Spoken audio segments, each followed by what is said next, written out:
Hello and welcome to my channel Dheeraj Malhotra commerce classes. और आज मेरा कैपिटल बस्टिंग का वीडियो नंबर 2 है, जिसके अंदर मैं आप लोगों को बताऊंगा कि कैश इनफ्लोस किस तरीके से निकाले जाते हैं।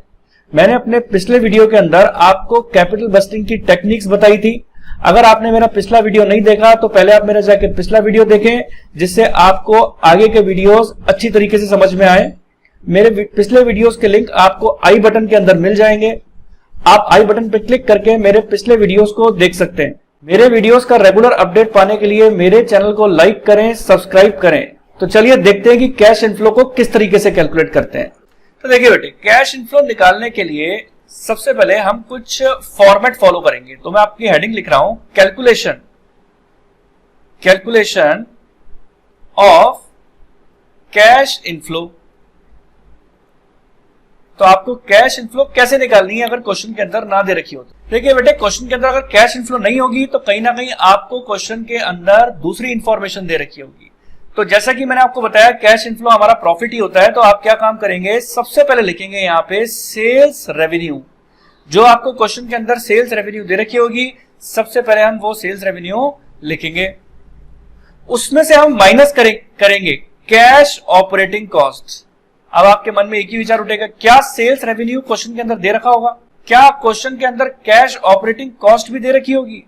हाँ भाई हाँ, क्वेश्चन के अंदर कैश ऑपरेटिंग कॉस्ट भी दे रखी होगी। और मैं आपको एक बात और बता दूं कि कैश ऑपरेटिंग कॉस्ट बेटे दो तरीके की होती है। एक होती है वेरिएबल कॉस्ट। वेरिएबल कॉस्ट वो होती है जो वेराई करती है। अब क्या होती है वेरिएबल कॉस्ट बेटे, उसको हम और डिस्कशन में पढ़ेंगे। हालांकि वेरिएबल कॉस्ट की एक लंबी चौड़ी चर्चा मैंने कॉस्ट अकाउंटिंग वाले सब्जेक्ट में भी करनी है, और यहां पर भी मैं आपको समझा दूंगा कि वेरिएबल कॉस्ट क्या चीज है। और दूसरा कैश ऑपरेटिंग कॉस्ट क्या होता है, फिक्स कॉस्ट। यानी हमें यहां पर केवल उन्हीं कॉस्ट को घटाना है जो कॉस्ट हमारी कैश में होगी, फिर वो वेरिएबल कॉस्ट हो या फिक्स कॉस्ट हो।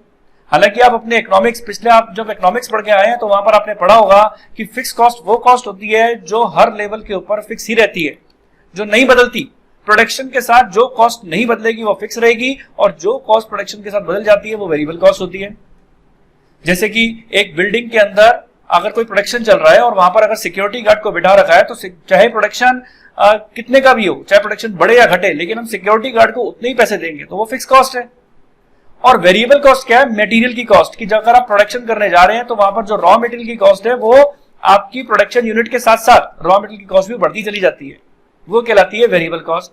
तो देखिए बेटे, यहां पर आपको वेरिएबल कॉस्ट, फिक्स कॉस्ट दोनों घटाने के बाद आपके पास मिल जाएगा आपका प्रॉफिट।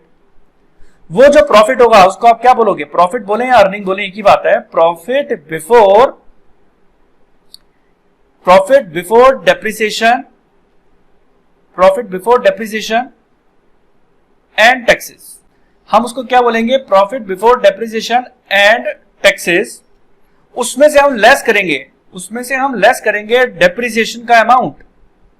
हम लेस करेंगे डेप्रिसिएशन का अमाउंट, और डेप्रिसिएशन का अमाउंट लेस करने के बाद हमारे पास आएगा नेट अमाउंट। जैसे आपने अपने profit before depreciation and taxes को में से डेप्रिसिएशन लेस किया। बिफोर डेप्रिसिएशन का मतलब यही होता है, इसमें डेप्रिसिएशन का अमाउंट जुड़ा हुआ है और टैक्सेस का अमाउंट भी जुड़ा हुआ है। और जैसा आपने डेप्रिसिएशन लेस किया, अब आपके पास जो अमाउंट आ जाएगा आप उसको बोलेंगे profit after depreciation, but before taxes. हम इसे क्या बोलेंगे, profit after depreciation but before taxes. अब आप देखिए बेटे, हम इसको क्यों बोल रहे हैं profit after depreciation but before tax. उसका कारण यह है क्योंकि इसमें से डेप्रिसिएशन घट चुका है, और जब प्रॉफिट में से डेप्रिसिएशन घट जाता है तो हम उसको बोलते हैं आफ्टर डेप्रिसिएशन, और जब डेप्रिसिएशन नहीं घटता तो हम उसे बोलते हैं बिफोर डेप्रिसिएशन। अब इसके बाद बेटे हम बात करेंगे लेस। इसमें से हम लेस करेंगे टैक्सेस। हम लेस करेंगे इसमें से टैक्सेस, और टैक्सेस को लेस करने पर आपके पास जो वैल्यू आएगी, अब हम उसे बोलेंगे profit after depreciation and taxes. यानी उस प्रॉफिट में से आपने डेप्रिसिएशन और टैक्स दोनों ही माइनस कर दिया। अब इसके बाद बेटे आती है बात, जैसे ही आपके पास आया profit after depreciation and tax, उसके बाद हम वापस से डेप्रिसिएशन जोड़ेंगे। वापस से हम डेप्रिसिएशन जोड़ेंगे और डेप्रिसिएशन जोड़ने पर आपके पास जो नेट अमाउंट आएगा वो क्या आएगा, प्रॉफिट बिफोर डेप्रिसिएशन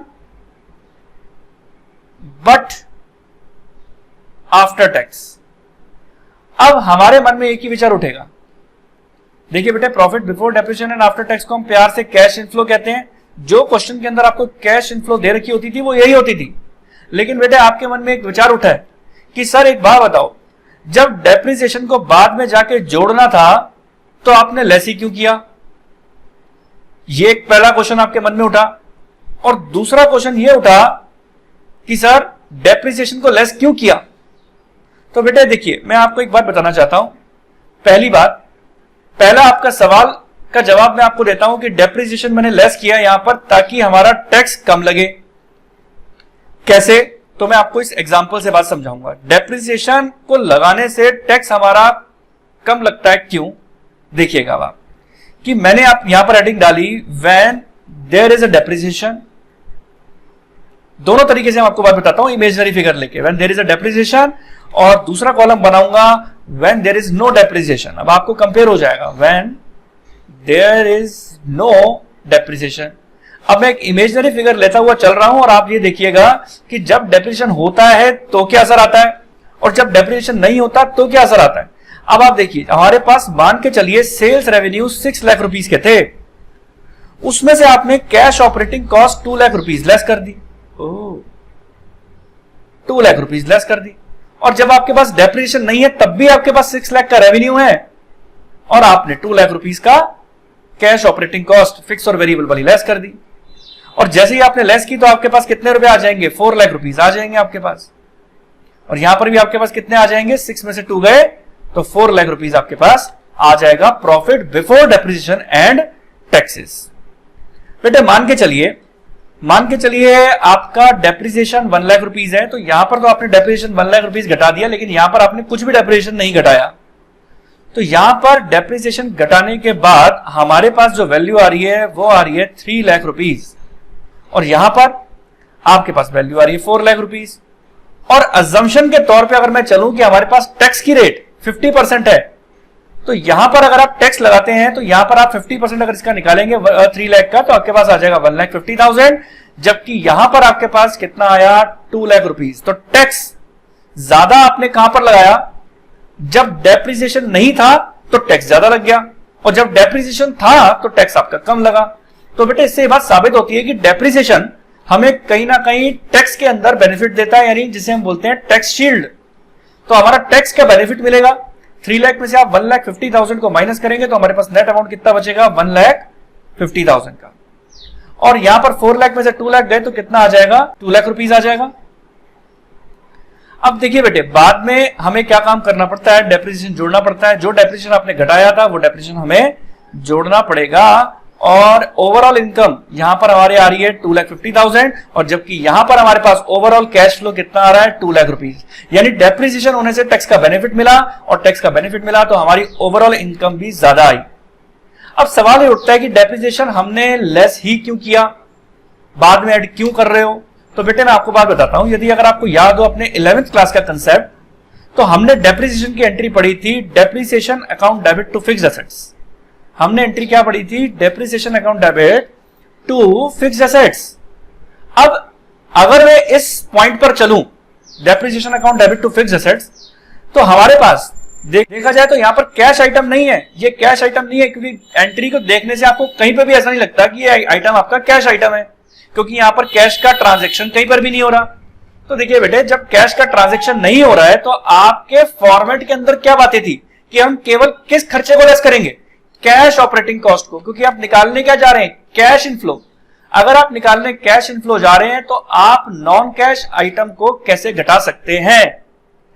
हम डेप्रिसिएशन क्योंकि हमारा नॉन कैश आइटम है, मैंने आपको जनरल एंट्री करके दिखा दी क्योंकि उसमें कैश का आदान प्रदान कहीं नहीं होता।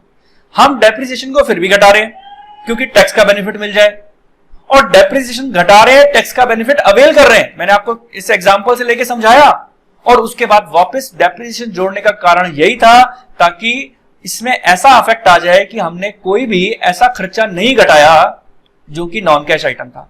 जो घटाया था केवल टैक्स के बेनिफिट के लिए घटाया था और उसको भी बाद में जाके जोड़ दिया। अब जोड़ने से ये बेनिफिट आ गया, ये मतलब इसमें अफेक्ट आ गया कि आपका डेप्रिसिएशन कभी घटा ही नहीं था, क्योंकि वो नॉन कैश आइटम है और हम निकालने जा रहे हैं कैश इनफ्लो। तो ये था बेटे आपका कैश इनफ्लो का फॉर्मेट।